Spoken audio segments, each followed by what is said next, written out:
Beneath the concrete floor of Building 82 at the massive Kodak Park industrial campus in Rochester, New York, lay a highly restricted underground bunker with 2-foot thick walls.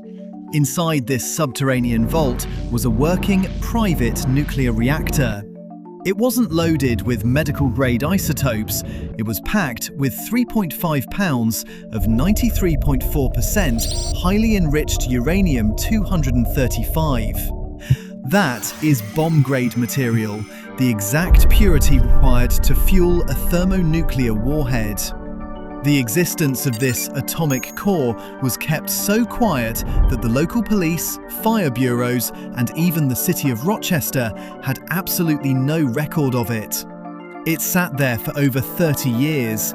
If something went wrong, an entire American city was sitting on top of an unrecorded nuclear hazard. Kodak wasn't building weapons. They were using the reactor's steady stream of neutrons to look for microscopic impurities in their signature film stock. They were running a private atomic pile just to squeeze the final percentages of purity out of analog photography. But that is not the craziest part. While its executives spent millions protecting this underground chemical stronghold, they were systematically burying a revolutionary breakthrough created on the upper floors of the very same campus. The company running a nuclear reactor to perfect the chemistry of the past was already holding the patent that would make chemistry completely obsolete.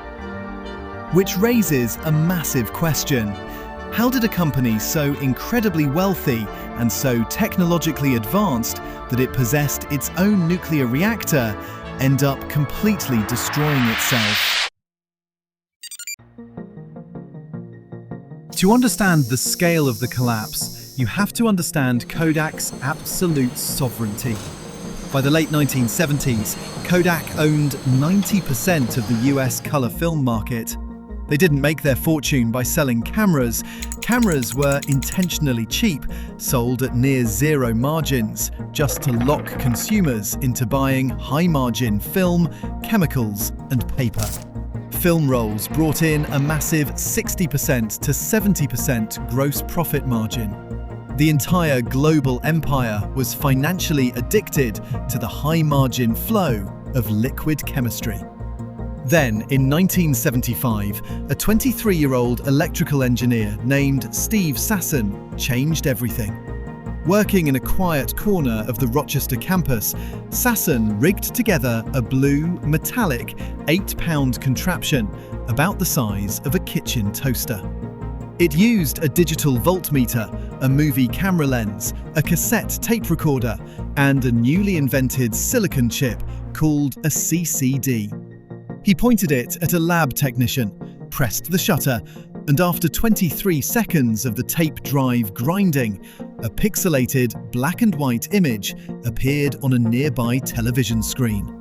It was the world's very first portable digital camera. Sasson was ecstatic.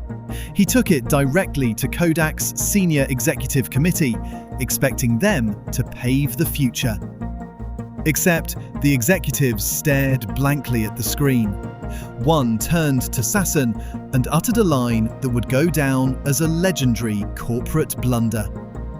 "That's cute, but don't tell anyone about it." They dismissed it entirely, claiming that prints had been around for a century, they were cheap, and nobody wanted to look at their family photos on a television set. They patented the technology, locked the prototype in a drawer, and banned Sasson from showing it to the public. But they thought they could keep the technology hidden forever. They were wrong. In August 1981, a wave of panic struck Rochester. Sony suddenly demonstrated a prototype called the Mavica, a filmless camera that recorded images onto a magnetic disc. Internal memos revealed that fear tore through the company. Executives panicked, believing photography was dead. In response, Kodak's head of market intelligence, Vince Barabba, launched an exhaustive research effort to find out when digital would truly threaten their business. The findings were stark, precise, and highly accurate. The report stated that digital imaging would completely dominate the consumer market by the early 2000s. But it also gave Kodak a massive gift, a comfortable 10-year window of opportunity to prepare. They had exactly 1 decade to systematically shift their immense cash flows away from chemical manufacturing and toward digital software and sensors. And this is where everything changed. Instead of moving toward the future, Kodak's leadership used the long timeline as an excuse to do absolutely nothing. The organization's internal immune system rejected the digital threat because all corporate power, prestige, and massive employee bonuses were tied exclusively to the chemical divisions. This institutional arrogance culminated in a legendary confidential meeting in 1990. Kodak's new CEO, Kay Whitmore, traveled to Redmond, Washington to meet with Microsoft CEO Bill Gates. Gates arrived with a massive, historic proposal. He wanted to partner with Kodak to integrate Kodak's proprietary color management software directly into the upcoming Windows operating system. It was a deal that would have positioned Kodak as the default imaging platform for the entire personal computer revolution. But as Gates laid out the digital landscape, Whitmore, a career-long chemical plant manager, grew completely disengaged. Then his chin dropped to his chest. The king of film had literally fallen asleep in the meeting. Whitmore blew off the partnership, continuing to view personal computers as secondary accessories to physical paper development. The critical integration window closed forever. But while Kodak was sleeping through its own execution, its primary global rival in Tokyo was wide awake. Fujifilm had spent decades operating directly in Kodak's shadow. In the early 2000s, as global camera film demand dropped by a catastrophic 90%, Fujifilm's leadership realized they were staring straight into an economic abyss. But their CEO, Shigetaka Komori, didn't panic. He did something radically unexpected. Komori ordered a comprehensive scientific audit of Fujifilm's 200,000 patents. He realized that Fujifilm shouldn't define itself by its final product, film, but by its underlying chemical and technical capabilities. Fujifilm discovered that photographic film consists of highly purified collagen to hold silver halide crystals in place. Human skin is 70% collagen. They leveraged their film preservation patents and oxidation chemistry to launch a premium anti-aging cosmetics line, Astalift, which quickly became a top-selling brand. They realized flat-panel LCD screens required highly specialized polarizing films to display clear images. Fujifilm immediately converted their massive film coating lines to produce these high-tech sheets, capturing a near monopoly of the global LCD display market. Kodak, meanwhile, took a completely defensive approach. In a desperate attempt to look like a chemical business, they spent $5.1 billion acquiring Sterling Drug in 1988, trying to enter the pharmaceuticals market. It was a total disaster. Film manufacturing had zero overlap with cardiovascular drug regulations. They sold it off years later at a staggering multi-billion-dollar loss. Then they tried to compromise with digital. In 1996, they spent $500 million to launch the Advantix Preview camera. It featured a digital LCD screen on the back, so you could preview your shot, but it still forced you to buy physical rolls of film, wait days for processing, and mail it to a lab for wet chemical development. Management assumed consumers would always want a digital camera that still forced them to buy film. It flopped spectacularly. Consumers didn't want a bridge to the past, they wanted instant, free digital files. And that's when Kodak decided to go all in on true digital cameras, a decision that would pull the final trigger on their survival. By 2005, Kodak's EasyShare digital camera line had skyrocketed to become the #1 selling digital camera brand in the United States. On paper, it looked like a triumphant corporate turnaround. But the sales success was a brutal financial illusion.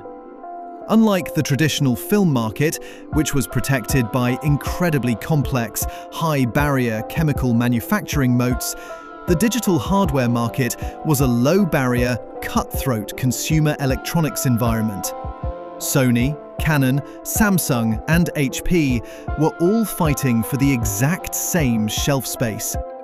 The traditional photographic film roll brought in 60% to 70% gross margins, but on the EasyShare digital cameras, Kodak was losing an estimated $60 on every single unit they sold. The more cameras they sold, the faster they bled cash. By 2011, Kodak's cash reserves plummeted to just $861 million, while their long-term debt skyrocketed past $2 billion. The mathematical formula for survival had completely broken down.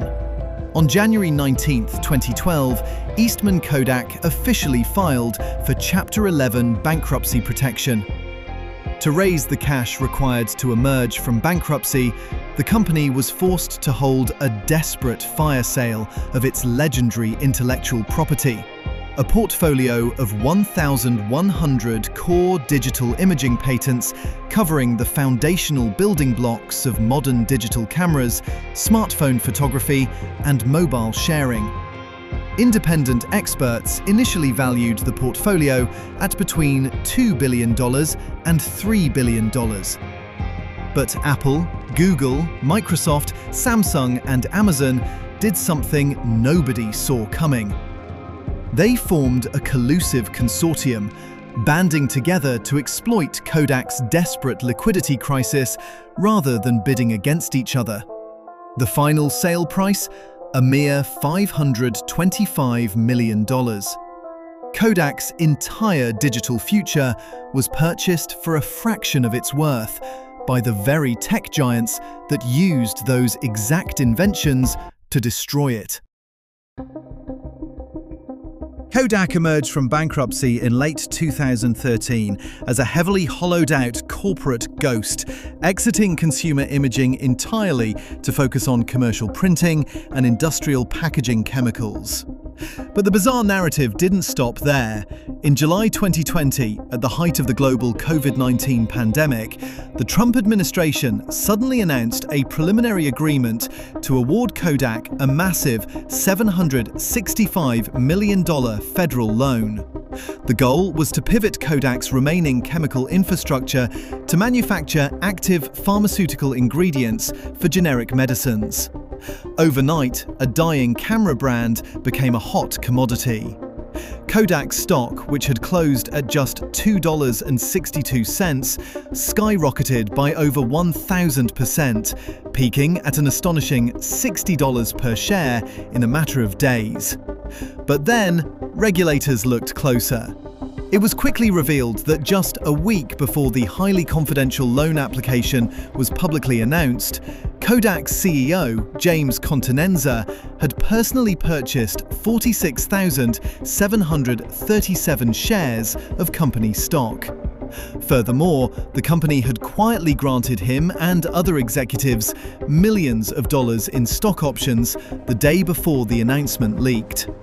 Amid immediate allegations of insider trading and market manipulation, the federal loan was abruptly put on ice.